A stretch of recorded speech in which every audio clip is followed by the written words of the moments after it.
Hello everyone, good morning. কেমন আছো তোমরা সবাই? মিষ্টিস ব্লগের নতুন একটা ভিডিওতে তোমাদের সবাইকে স্বাগত জানাচ্ছি।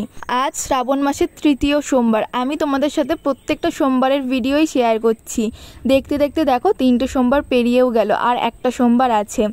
আজ সকালবেলাতে মাই তাড়াতাড়ি করে স্নান করে সব কিছু গুছিয়ে নিয়েছে। আজকে মাই পুজো দিচ্ছে। আমি স্নান করে বেরোতেই মায়ের সব গোছানো হয়ে গিয়েছিল। মাকে বলেছিলাম আমি স্নান করে আসি, তারপরে তুমি পুজো দিও। তো মা এখন পুজো দিচ্ছে। আর এখন না ফুল খুব একটা বেশি পাওয়া যাচ্ছে না, যেটুকু কিনে আনা হয়েছিল কালকে সেটুকুই। আর গাছে ওই একটা দুটো ফুল ফুটেছে, তাই দিয়েই পুজো দেওয়া হলো। আজ আমি পুজো দিতে পারিনি, মাই সব কিছু করলো। আমার তো আজকে ইচ্ছা ছিল আমি মন্দিরে যাব, কিন্তু যেতে পারলাম না। দেখি সামনের সপ্তাহে যেতে পারি কিনা। আর তো একটা সোমবারই বাকি রয়েছে। আমার মা দুটো ফলও নিবেদন করলো ভগবানকে। আমরা প্রত্যেক সোমবার মানে শ্রাবণ মাসের সোমবারগুলোতে ফল নিবেদন করছি। পুজো দেওয়া হয়ে গিয়েছে, প্রসাদ খেয়ে নিয়েছি, জলও খেয়ে নিয়েছি। এবার একটু চা খাচ্ছি, দুধ চাই খাচ্ছি।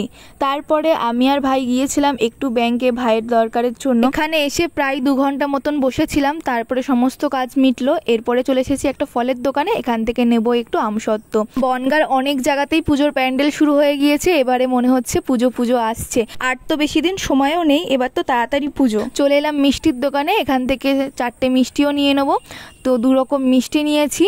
আমার ভাই মিষ্টি এনেছে সকালবেলা, কিন্তু আমার একটু সন্দেশ খেতে ইচ্ছা করছিল, তাই নিয়ে নিলাম ভাপা সন্দেশ। তারপর চলে এলাম একটা গাছের দোকানে। বাজারে আসি প্রায় দিন, ভাবি গাছ নেব, মাও বলে গাছ নিয়ে আসবি। আজকে ভাবলাম নিয়েই যাই একটা গাছ। আমি সাদা ফুল গাছ এনেছি। এখানে অনেক রকম ফুল গাছ ছিল। তো আমার মা আগে একটা জবা ফুল গাছ এনেছিল, সেটা তো লাগিয়েছি, কিন্তু এখনও সেটাতে ফুল হয়নি। আর আজকে যা গরম লাগছে না, মানে গরমে একদম অবস্থা খারাপ। আর এখন প্রায় ওই দুপুর 2টো মতন বাজতে। আজ বাইরে না সেরকম রোদ নেই, কিন্তু গরম রয়েছে প্রচণ্ড। রোদ না উঠলে হবে কি, গরম কিন্তু ভীষণ পড়ছে। 2 দিন বৃষ্টি হয়েছিল, বৃষ্টির ওয়েদারে খুব ভালো লাগে, ঠান্ডা ঠান্ডা ওয়েদারটা থাকে। তো এই দেখো এখানেও প্যান্ডেল হচ্ছে, বাঁশ ফেলে দিয়েছে।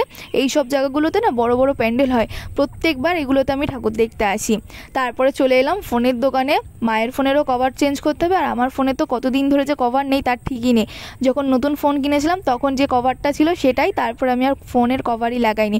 মানে প্রায় 2-2.5 বছর আমি ফোনের কভার ছাড়াই ব্যবহার করেছি। আজ ভাবলাম আমিও আমার ফোনের জন্য একটা কভার নিয়ে নিই।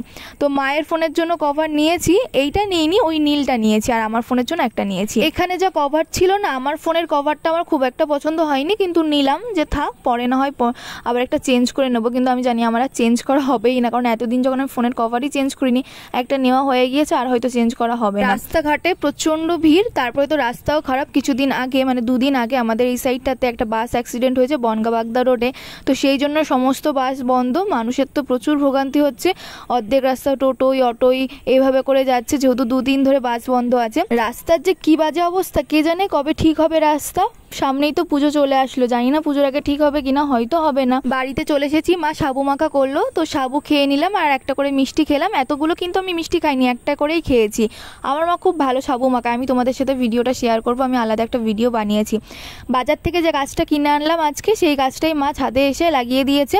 আর আগে মা একটা জবা ফুল গাছ কিনে এনেছিল, সেটাতে কুড়ি এসছে। দেখা যাক কবে ফুল ফোটে। এখন না প্রচণ্ড মেঘ করেছে, হয়তো একটু পরেই বৃষ্টি আসবে। আমি ছাদে এসেছি, এই সময়টা বেশ ভালো লাগছে। আজকে ব্লগটাও এখানে শেষ করছি। ভালো লাগলে লাইক, কমেন্ট আর শেয়ার করে দিও।